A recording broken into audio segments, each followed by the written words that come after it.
নতুন বছরে জগদ্ধাত্রীতে নতুন চমক। জল্পনা সঠিক করেই বেশ কয়েক বছর এগিয়ে যাচ্ছে জগদ্ধাত্রীর গল্প। নিম ফুলের মধুর পর জি বাংলার এই মেগাতেও এলো লিপ। এবার গল্পের কেন্দ্রে জ্যাস স্বয়ম্ভুর মেয়ে দুর্গা। সামনে এসেছে সিরিয়ালের ধামাকা প্রোমো। সেখানেই সামনে এলো দুর্গা।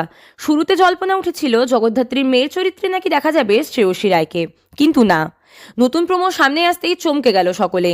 জগদ্ধাত্রীর মেয়ে দুর্গা চরিত্রে থাকছেন সবার প্রিয় অঙ্কিতাই। দুর্গা হিসেবে প্রথম ঝলকেই বাজিমাত অঙ্কিতার। প্রোমোয় দেখা গেল একটি বাচ্চা মেয়েকে কিডন্যাপ করে পালাচ্ছে ভিলেনরা, আর ট্রাফিক সিগন্যালে কিভাবে তাদের আটকাবে দুর্গা তাই উঠে এসেছে প্রোমোতে। ওদিকে জগদ্ধাত্রী দেখা মিলল হুইল চেয়ারে। প্রোমোতে স্বয়ম্ভূর দেখা না মিললেও জগদ্ধাত্রী সিঁথির সিঁদুরে খানিক স্বস্তিতে ভক্তরা। 2 বছর পরেও টিআরপি তালিকায় জগদ্ধাত্রীর দাপট অটুট। এবার সিরিয়ালে অঙ্কিতার ডাবল ধামাকা।